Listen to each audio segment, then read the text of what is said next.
ಓಂ ಶಾಂತಿ. ಇಂದಿನ ಮುರಳಿಯ ಮಂಥನ.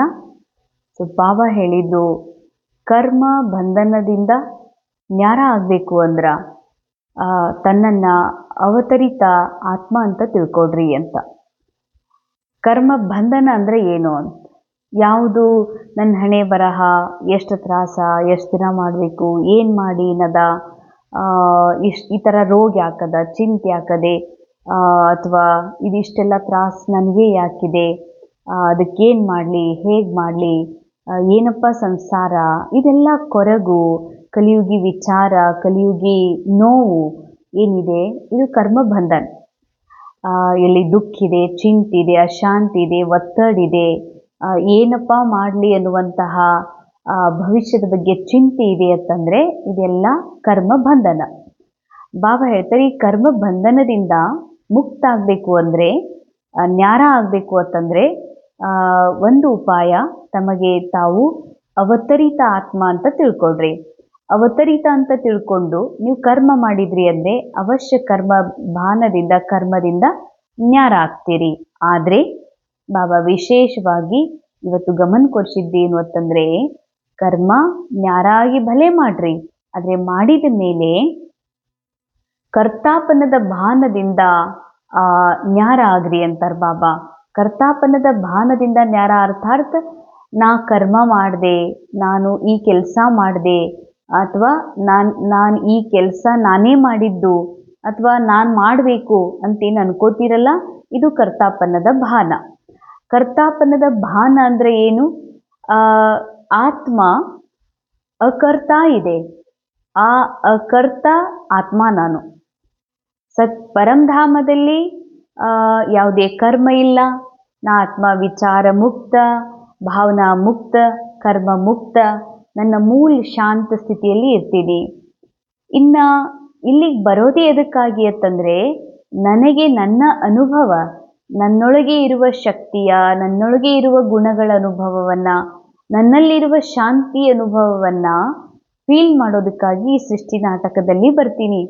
ಆದರೆ ಈ ನಾಟಕದಲ್ಲಿ ಬರ್ತೀನಿ ಅಂದರೆ ಕರ್ಮ ಮಾಡಲಿಕ್ಕೆ ಅಲ್ಲ, ಕರ್ಮ ಮಾಡುತ್ತಿರುವುದನ್ನು ನೋಡಲಿಕ್ಕೆ. ಇದಕ್ಕೆ ಬಾಬಾ ಸಾಕ್ಷಿ ಭಾವ್, ಸಾಕ್ಷಿ ದೃಷ್ಟ ಅಂತ ಹೇಳ್ತಾರೆ. ಇದೊಂದು ವಿಶ್ವ ನಾಟಕ, ಪ್ರೀ ರಿಕಾರ್ಡೆಡ್ ಫಿಲಮ್ ಇದು. ಈ ಫಿಲಮ್ನಲ್ಲಿ ಏನೆಲ್ಲ ನಡೀತಾ ಇದೆ ಇದು ಮೊದಲೇ ನೂಂದಿದೆ. ಸೇಮ್ ನಾಟಕ 5000 ವರ್ಷಕ್ಕೊಮ್ಮೆ ರಿಪೀಟ್ ಆಗ್ತದೆ. ಈ ನಾಟಕದಲ್ಲಿ ನಾನು ಆತ್ಮ ಅವತರಣೆಯಾಗಿದ್ದೀನಿ ಅಂದ್ರೆ ಇಲ್ಲಿವರೆಗೆ ಅನೇಕ ಜನ್ಮ ಇದೇ ನಾಟಕದಲ್ಲಿ, ಇದೇ ಜೀವನದಲ್ಲಿ ನಾವು ಜನ್ಮ ತಗೊಂಡು ಬಂದಿರಬಹುದು. ಆದರೆ ಯಾವಾಗ ನಮಗೆ ಬಾಬಾ ಭಗವಂತನ ಸತ್ಯ ಜ್ಞಾನ ಅರಿವಾಯಿತೋ ಅವತ್ತಿನಿಂದ ನಾವು ಪುನರ್ಜನ್ಮ, ಅಲೌಕಿಕ ಜನ್ಮವನ್ನು ಪಡೆದವರು. ಅಂದಮೇಲೆ ಇದು ಎಂಥ ಜನ್ಮ ಅಂದರೆ, ಈಗ ನಾನು ಅವತರಣೆ ಅರ್ಥಾತ್ ಯಾರಿಗೆ ಅವತರಣೆ ಅಂತಾರಂದ್ರೆ, ಯಾರು ವಿಶ್ವ ಕಲ್ಯಾಣ ಮಾಡ್ಲಿಕ್ಕೆ ಬರ್ತಾರೆ, ಉದ್ಧಾರ ಮಾಡ್ಲಿಕ್ಕೆ ಬರ್ತಾರೆ, ಜಗತ್ತಿಗೆ ಸುಖವನ್ನು ಕೊಡ್ಲಿಕ್ಕೆ ಬರ್ತಾರೆ, ಅವರಿಗೆ ಅವತರಣೆ ಅಂತ ಹೇಳ್ತಾರೆ. ಅದಕ್ಕೆ ಬಾಬಾ ಹೇಳ್ತಾರೆ, ಸದಾ ನಿನಗೆ ನೀನು ಅವತರಿಸಿದ ಆತ್ಮ ಅಂತ ತಿಳ್ಕೋ ಅಂತ. ಅವತರಿಸಿದ ಆತ್ಮ ಹೇಗೆ ಅವತರಣೆ, ಯಾವ ರೀತಿ ಕರ್ಮ ಮಾಡಬೇಕು ಅಂತ. ಅವತರಣೆ ಅಂದರೆ ಸುಖವನ್ನು ಕೊಡ್ಲಿಕ್ಕೆ ಬಂದಿರುವಂತಹ ಸ್ಪೆಷಲ್ ಸೋಲ್ಸ್, ಆ ಆತ್ಮ ನಾನಿದ್ದೀನಿ. ಹಾಗಾದರೆ ಎಲ್ಲರಿಗೂ ಸುಖವನ್ನೇ ಹೇಗೆ ಕೊಡೋದು? ನಾವೆಂದಿಗೂ ಕೂಡ ಸ್ಥೂಲ ರೂಪದಲ್ಲಿ ಮನೆಗೂ ಹೋಗಿ ಪ್ರತಿಯೊಬ್ಬ ವ್ಯಕ್ತಿಯ ಅಥವಾ ಮನುಷ್ಯನ ಹತ್ತಿರ ಹೋಗಿ ಅವರಿಗೆ ಒಬ್ಬೊಬ್ಬರಿಗೆ ಜ್ಞಾನ ಕೊಡ್ಲಿಕ್ಕಂತೂ ಎಂದಿಗೂ ಸಾಧ್ಯವಿಲ್ಲ. ಆದರೆ ಯಾವುದು ಬೇಹದ್ದಿನ ರೂಪದಲ್ಲಿ ಅವತರಿತನ ಆತ್ಮ ವಿಶ್ವದ ಸುಖ ಶಾಂತಿಯನ್ನು ನೀಡುವಂಥ ಕರ್ತವ್ಯವನ್ನು ಹೇಗೆ ಮಾಡ್ಬೋದು? ನಾನು ನನ್ನ ಆತ್ಮಸ್ಥಿತಿಯಲ್ಲಿ ಸ್ಥಿತಾಗಿ, ನನ್ನ ಮೂಲ ಸ್ಥಿತಿಯಲ್ಲಿ ಸ್ಥಿತಾಗಿ, ನನಗೆ ನಾನು ಒಬ್ಬ ಇನ್ವಿಸಿಬಲ್ ಆ್ಯಕ್ಟರ್ ಅಂತ ತಿಳ್ಕೊಂಡು ಈ ವಿಶ್ವ ನಾಟಕದಲ್ಲಿ ಅಭಿನಯ ಮಾಡಲಿಕ್ಕೆ ಬಂದಿರುವಂತಹ ಆ್ಯಕ್ಟರ್ ನಾನು. ಈ ಒಂದು ಶರೀರದ ಮೂಲಕ ನನ್ನ ಪಾತ್ರದ ಅಭಿನಯವಾಗುತ್ತಿರುವುದನ್ನು ನೋಡ್ತಾ ಇದ್ದೀನಿ ಸಾಕ್ಷಿ ಭಾವದಿಂದ. ಅದೇ ರೀತಿಯಾಗಿ ಈ ವಿಶ್ವದಲ್ಲಿ ಎಷ್ಟೆಲ್ಲ ಪಾತ್ರಧಾರಿ ಇದ್ದಾರೆ, ಅವರೂ ಸಹ ಡ್ರಾಮಾ ಸ್ಕ್ರಿಪ್ಟ್ನ ಅನುಸಾರ ಯಾವ ಪಾತ್ರವು ದೊರಕಿದೆಯೋ ಅದನ್ನೇ ಅವರು ಅಭಿನಯ ಮಾಡ್ತಾ ಇದ್ದಾರೆ. ಭಲೆ ಪೊಲೀಸನ ಪಾತ್ರ ಇರ್ಬೋದು, ಡಾಕ್ಟರ್ನ ಪಾತ್ರ ಇರ್ಬೋದು, ಕಳ್ಳನ ಪಾತ್ರ ಇರ್ಬೋದು. ಖರೆ ಯಾರೆಲ್ಲ ಏನೆಲ್ಲ ಪಾತ್ರ ಮಾಡ್ತಾ ಇದ್ದಾರೆ ಈ ವಿಶ್ವದಲ್ಲಿ, ಇದರ ಒಂದು ನಿಗಾ, ಇದರ ಒಂದು ವೀಕ್ಷಣೆ ಬಾಬಾ ಮಾಡ್ತಾ ಇಲ್ಲೇನು?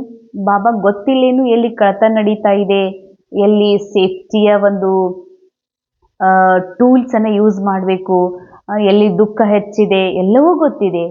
ಗೊತ್ತಿದ್ದು ಕೂಡ ಬಾಬಾ ಯಾಕೆ ಸಾಕ್ಷಿ ಇದ್ದಾರಂದ್ರೆ, ಬಾಬಾ ಗೊತ್ತು ಇದೊಂದು ಫಿಲ್ಮ್ ನಡೀತಾ ಇದೆ, ನನ್ನ ಮಕ್ಕಳಂತೂ ಸೇಫ್ ಇದ್ದಾರೆ, ಆತ್ಮರೂಪಿ ಮಕ್ಕಳು ಅವಿನಾಶಿ ಇದ್ದಾರೆ, ಬಾಕಿ ಇದು ನಾಟಕ, ಒಂದು ನಾಟಕ ಇದೆ, ಒಂದು ಫಿಲ್ಮ್ ಇದೆ. ಹೀಗಾಗಿ ಬಾಬಾ ಈ ನಾಟಕವನ್ನ ಸದಾ ಸಾಕ್ಷಿ ಭಾವದಿಂದಲೇ ನೋಡ್ತಾರೆ. ಹಾಗೇನೆ ಬಾಬನ್ ಸಮಾನ್ ಅವತರಿತ ಆತ್ಮ ನಾನು ಇಲ್ಲಿ ಈ ವಿಶ್ವ ನಾಟಕದಲ್ಲಿ ಪಾತ್ರವನ್ನು ಅಭಿನಯ ಮಾಡ್ಲಿಕ್ಕೆ ಬಂದಿದ್ದೀನಿ. ಪಾತ್ರದಲ್ಲಿ ಕರ್ಮ ಇದೆ, ಪಾತ್ರದಲ್ಲಿ ಕರ್ಮ ಇದೆ. ಅದಕ್ಕಾಗಿ ಪಾತ್ರವು ಕರ್ಮ ಮಾಡುತ್ತಿರುವುದನ್ನ ನಾನು ಆತ್ಮ ಸಾಕ್ಷಿಯಾಗಿ ನೋಡ್ತೀನಿ. ಅದಕ್ಕಾಗಿ ಬಾಬಾ ಹೇಳ್ತಾರೆ, ನಿನಗೆ ಒಂದು ವೇಳೆ ನಾನು ಅವತರಿತ ಆತ್ಮ ಇದ್ದೀನಿ ಅನ್ನೋದಿತ್ತು ಅಂತಂದ್ರ ನೀ ಸೇವೆ ಹೇಗ್ ಮಾಡ್ಬೇಕು ಅಂತ, ಎಲ್ಲರೊಳಗಿನ ಸುಖ ಸ್ವರೂಪ, ಶಾಂತ ಸ್ವರೂಪ ಸತ್ಯವನ್ನ ಎಷ್ಟು ನೋಡ್ತೀಯ ಅಷ್ಟಷ್ಟು ಅವರಿಗೆ ನಿನ್ನ ಮೂಲಕ ಶಾಂತಿಯ ಸುಖದ ವೈಬ್ರೇಷನ್ ಸಿಗ್ತಾ ಇರ್ತದೆ. ಇದೇ ವಿಶ್ವಕ್ಕೆ ಸುಖವನ್ನ ಶಾಂತಿಯನ್ನ ಕೊಡುವಂತಹ ಒಂದು ಮಾರ್ಗ. ಇನ್ ಬಾಬಾ ಹೇಳ್ತಾರೆ, ಅವತರಿತ ಆತ್ಮ ನೀನ್ ಯಾವಾಗ ಈ ಭೂಮಿ ಮೇಲೆ ಬಂದು ಕರ್ಮ ಮಾಡ್ತೀಯ, ಯಾವುದು ನ್ಯಾರ ಆಗಿ ಕರ್ಮ ಮಾಡ್ತಿ, ಆದ್ರೆ ಒಂದು ನೆನಪಿಟ್ಕೋ, ಕರ್ತಾಪನದ ಭಾನದಿಂದ ಪರೆ ಇರು. ಅಂದ್ರೆ ನಾನ್ ಮಾಡ್ದೆ, ನನ್ನಿಂದಾಗಿದೆ, ನಾನೇ ಮಾಡಿದ್ದು, ಅಥವಾ ರೋಲ್ ಕಾನ್ಶಿಯಸ್ ಅಲ್ಲಿ ಬಂದು ನಾನು ಇದು ಈ ಕೋರ್ಸ್ ನಾನೇ ಕೊಟ್ಟಿದ್ದು, ಇವ್ರ ಕಲ್ಯಾಣ ಮಾಡಿದ್ದು ನಾನೇ, ಈ ಸೇವಾ ಕೇಂದ್ರ ಕಟ್ಸಿದ್ದು ನಾನೇ ಅಂತ ಈಗೋ ಮೈಂಡ್, ರೋಲ್ ಕಾನ್ಶಿಯಸ್ ನಲ್ಲಿರುವಂತ ಈಗೋ ಮೈಂಡ್ ಹೀಗೆ ತಿಳ್ಕೊಳ್ತದ, ಇದೆಲ್ಲ ಸೇವೆಗೆ ನಾವೇ ನಿಮಿತ್ತಾಗಿದ್ದು, ಇದು ಸೇವೆ ನಾವೇ ಮಾಡಿದ್ದು ಅಥವಾ ನಾನೇ ಮಾಡಿದ್ದು, ಇದೆಲ್ಲ ನಮ್ಮಿಂದಲೇ ಆಗಿದ್ರಿ ಅಂತ ಹೇಳ್ತಾರೆ. ನಾವೇ ಇದ್ರದ್ದು ಇನ್ಚಾರ್ಜ್ ಇದ್ದೀವಿ, ಇದ್ರದ್ದು ಡೈರೆಕ್ಟರ್ ಇದ್ದೀವಿ, ಇದ್ರದ್ದು ಪ್ರೆಸಿಡೆಂಟ್ ಇದ್ದೀವಿ, ಇದ್ರ ಮೆಂಬರ್ ಇದ್ದೀವಿ ಅಂತ ಬೇರೆ ಬೇರೆ ಸಂಸ್ಥೆಗಳಿಗೆ ತಮ್ಮ ತಾವು ಹೇಳ್ಕೊತಿರ್ತಾರೆ. ಇದೆಲ್ಲ ನಾವೇ ಎದ್ ನಿಲ್ಸಿದ್ದು, ಇದನ್ನ ನಾವೇ ಪುನರ್ ನಿರ್ಮಾಣ ಮಾಡಿದ್ದು, ಇವ್ರಿಗೆ ನಾವೇ ಬೆಳೆಸಿದ್ದು, ಇವ್ರಿಗೆ ನಾವೇ ಪಾಲನೆ ಕೊಟ್ಟಿದ್ದು, ಇವ್ರಿಗೆ ನಾವೇ ಓದಿಸಿದ್ದು, ಎಷ್ಟೆಲ್ಲ ಇದೆ. ಏನಿಲ್ಲ ಕರ್ತಾಪನದ ಭಾನ, ಏನಿಲ್ಲ. ಪ್ರತಿ ಕ್ಷಣ ಪ್ರತಿ ಕರ್ಮಕ್ಕೂ ನನಗೆ ನಾನು ಕ್ರೆಡಿಟ್ ಕೊಟ್ಕೋತಾ ಇದ್ದೀನಿ. ಅರ್ಥಾತ್ ನಾನ್ ಮಾಡಿದ್ದು, ನಮ್ಮಿಂದ ಆಗಿದ್ದು, ಮತ್ ಮುಂದಾದ್ರೂ ನಾನೇ ಮಾಡ್ಬೇಕಲ್ಲ, ನಾ ಮಾಡ್ಲಿಲ್ಲ ಅಂದ್ರೆ ಈ ಮಕ್ಕಳ ಭವಿಷ್ಯ ಎಲ್ಲಿ ನಿರ್ಮಾಣ ಆಗ್ತದ ಅಂತ. ಹೀಗೆ ಕ್ಯಾರೆಕ್ಟರ್ನ ಮನಸ್ಸು, ರೋಲ್ನ ಮನಸ್ಸು ಕರ್ಮವನ್ನ ರೋಲ್ನ ಮೂಲಕ ಮಾಡುತ್ತಿರುವುದನ್ನ ನೋಡ್ತಾ ನೋಡ್ತಾ ಇದು ನಾನಾ ಮಾಡ್ತಾ ಇದ್ದೀನಿ ಅಂತ ತಿಳ್ಕೊಂಡಿದೆ. ಅಂದ್ರೆ ಆತ್ಮನ ಮನಸ್ಸು ಏನ್ ತಿಳ್ಕೊಂಡಿದೆ ಅಂದ್ರೆ, ತಾನು ಧರಿಸಿರುವಂತಹ ಈ ದೇಹರೂಪಿ ಡ್ರೆಸ್, ಈ ಡ್ರೆಸ್ ಅಸ್ಥಿರ ಇದೆ, ಚಲಾವಣೆಯಲ್ಲಿ ಬರುವಂಥದ್ದಿದೆ. ನಾ ಆತ್ಮ ಸ್ಥಿರ ಇದ್ದೀನಿ, ಬದಲಾವಣೆ ರಹಿತಿದ್ದೀನಿ, ಬಹಳಷ್ಟು ಏಕ್ದಮ್ ಸ್ಟಿಲ್ ಇದ್ದೀನಿ. ಆದ್ರೆ ಶರೀರ ಹಲ್ಚಲ್ನಲ್ಲಿ ಬರ್ತದ. ಶರೀರದ ಮೂಮೆಂಟ್ಸ್, ಶರೀರದಲ್ಲಿ ಬರ್ತಾ ಬರ್ತಾ ಶರೀರದ ಚಲನೆ ನನ್ನ ಚಲನೆ ಅನಿಸ್ತಾ, ಶರೀರನೇ ನಾನು ಅನಿಸ್ತಾ ಶರೀರದಿಂದ ಏನೆಲ್ಲ ಕರ್ಮ ಆಗ್ತಾ ಇದೆ, ರೋಲ್ನ ಮೂಲಕ ಡ್ರಾಮಾ ಏನೆಲ್ಲ ಕರ್ಮ ಮಾಡಿಸ್ತಾ ಇದೆ, ಹೀಗೆ ಅನಿಸ್ತಾ ಇದೆ ನಾನೇ ಇದನ್ನ ಮಾಡಿದ್ದು, ಮಾಡ್ತಾ ಇರೋದು.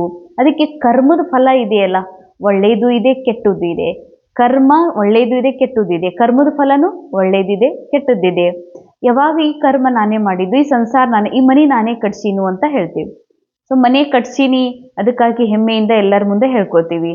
ಏನೋ ಕರ್ಮ ಈ ರೋಲ್ನ ಮೂಲಕ ಏಕ್ದಮ್ ಹಾನಿ ಆಗುವಂಥದ್ದಾಗಿದೆ, ಅವಾಗ ಈ ರೋಲ್ನ ಮನಸ್ಸು ಗಿಲ್ಟ್ ಫೀಲ್ನಲ್ಲಿ ಹೋಗ್ತದ.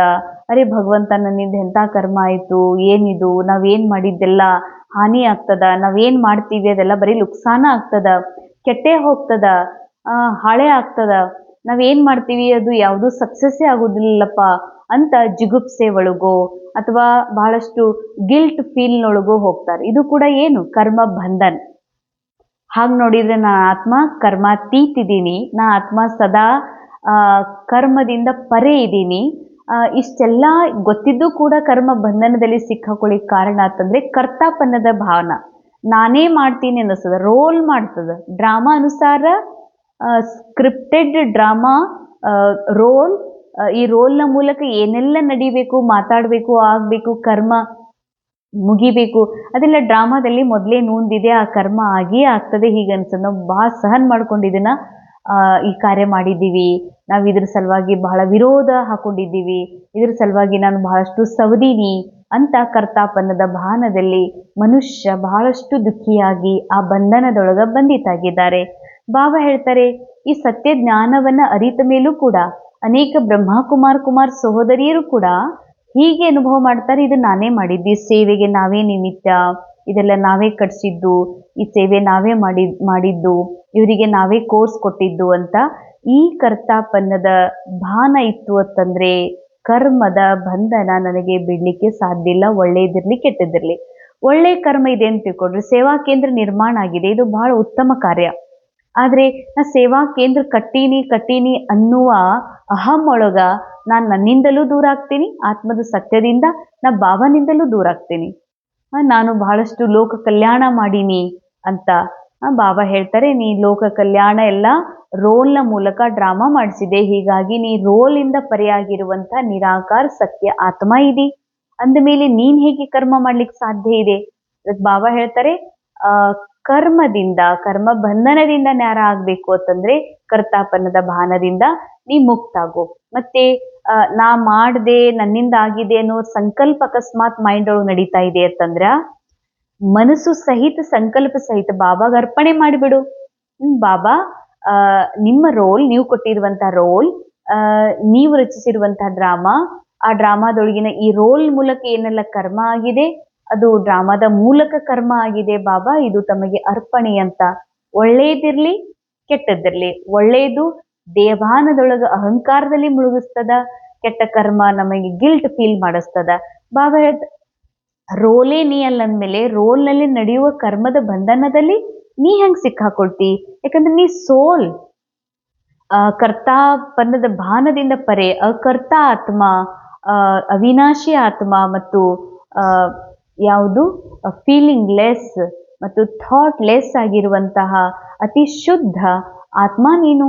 ಅಂದ ಮೇಲೆ ನಿನ್ನ ಆತ್ಮ ಸ್ವರೂಪದಲ್ಲಿ ಸ್ಥಿತಾಗೂ ಈ ಮನಸ್ಸನ್ನ ಬಾಬಾರವರಿಗೆ ಅರ್ಪಣೆ ಮಾಡುವಂತ ಹೇಳ್ತಾರೆ ಬಾಬಾ. ಆಗ ನೀ ಯಾವ ಕರ್ಮದ ಬಂಧನದಲ್ಲಿ ಬಂಧಿತಾಗಕ್ಕೆ ಸಾಧ್ಯ ಇಲ್ಲ. ಅರ್ಥಾತ್ ಶರೀರ ಇದೆ, ನಾಟಕ ಎಂಡ್ ಆಗುವವರೆಗೂ ಈ ರೋಲ್ ಇರೋದೆ. ಈ ರೋಲ್ ಎಂಡ್ ಆಗುವವರೆಗೆ ಕರ್ಮ ಮಾಡಲೇಬೇಕು. ಆ ಕರ್ಮ ಒಳ್ಳೇದಿರ್ಬೋದು ಕೆಟ್ಟದಿರ್ಬೋದು, ರೋಲ್ ಮಾಡ್ತದ, ರೋಲ್ ಅನುಭವಿಸ್ತದ. ಆದ್ರೆ ನಾನು ರೋಲ್ ಅಲ್ಲ, ರೋಲ್ನ ಮೈಂಡ್ ಅಲ್ಲ, ನಾನು ಅತಿ ಶುದ್ಧ ಬಾಪ್ ಸಮಾನ್ ಸತ್ಯ ಪವಿತ್ರ ಆತ್ಮ ಇದ್ದೀನಿ. ಅಂದ ಮೇಲೆ ಬಾಬಾ ಹೇಳ್ತಾರ, ನೀ ಯಾಕೆ ಕರ್ಮ ಬಂಧನದಲ್ಲಿ ಸಿಕ್ಕಾಕೊಂಡು ಆ ಕರ್ಮದ ಫಲವನ್ನ ನೀನ್ ಯಾಕೆ ಅನುಭವ ಮಾಡ್ತೀಯ ಅಂತ ಹೇಳ್ತಾರ ಬಾಬಾ. ದೇಹದಲ್ಲಿ ಇರ್ತಾ ವಿದೇಹಿ ಸ್ಥಿತಿಯ ಅನುಭವ ಆಗ್ತದ. ಯಾವಾಗಂದ್ರೆ ಈ ರೋಲ್ನ ಮೂಲಕ ಏನ್ ಕರ್ಮ ನಡೀತಾ ಇದೆ, ಆಗ್ತಾ ಇದೆ, ಆಗಿದೆ, ಅದನ್ನ ಎಷ್ಟೆಷ್ಟು ನೀವು ಬಾಬಾಗ ಅರ್ಪಣೆ ಮಾಡ್ತೀರಿ, ಇದು ನಿಜವಾದ ಸಮರ್ಪಣೆ, ಇದು ನಿಜವಾದ ಅರ್ಪಣೆ. ಯಾವಾಗ ಈ ರೋಲ್ನ ಕರ್ಮವನ್ನ, ಒಳ್ಳೆಯದು ಕೆಟ್ಟದ್ದನ್ನ, ಮನಸ್ಸಿನ ಒಳ್ಳೆ ಕೆಟ್ಟ ವಿಚಾರಗಳನ್ನ ಯಾವಾಗ ಬಾಬಾಗ ಅರ್ಪಣೆ ಮಾಡ್ತೀವಿ, ಬಾಬಾ ಇದು ನಿಮ್ದು, ನಾನಂತೂ ಇದೆಲ್ಲದರಿಂದ ಪರಿಯಾಗಿರುವಂತಹ ಅತಿ ಶುದ್ಧ ಶಾಂತ ಸ್ವಚ್ಛ ಆತ್ಮ ಇದೀನ್ರಿ ಅಂತ ಬಾಬಾಗೆ ಯಾವಾಗ ನಾವು ಈ ತರ ಹೇಳ್ಕೊಂಡು ಬಾಬಾ ಜೊತೆ ಕಂಬೈಂಡ್ ಆಗ್ತೀವಿ, ಆಗ ಕರ್ಮ ಇದ್ರೂ ಕೂಡ, ಈ ಶರೀರದಲ್ಲಿ ಇದ್ರೂ ಕೂಡ, ಈ ಶರೀರದ ಬಂಧನ ನನಗೆ ಆಕರ್ಷಣೆ ಮಾಡ್ಲಿಕ್ಕೆ ಎಂದಿಗೂ ಸಾಧ್ಯನೇ ಇಲ್ಲ. ಅದಕ್ಕೆ ಬಾಬಾ ಹೇಳ್ತಾರೆ, ಕರ್ಮ ಬಂಧನದಿಂದ ಮುಕ್ತ ಕರ್ಮಾತೀತ ಸ್ಥಿತಿಯ ಅನುಭವ ಮಾಡಬೇಕು ಅಂತಂದ್ರೆ ನಾನು ಕರ್ತಾಪನ್ನದ ಭಾನ ಏನಿದೆಯಲ್ಲ ಅದರಿಂದ ಮುಕ್ತ ಆಗ್ಬೇಕು. ಸದಾ ತನಗೆ ನಾನು ಅವತರಿತ ಆತ್ಮ ಅಂತ ತಿಳ್ಕೊಡ್ರಿ. ಓಂ ಶಾಂತಿ.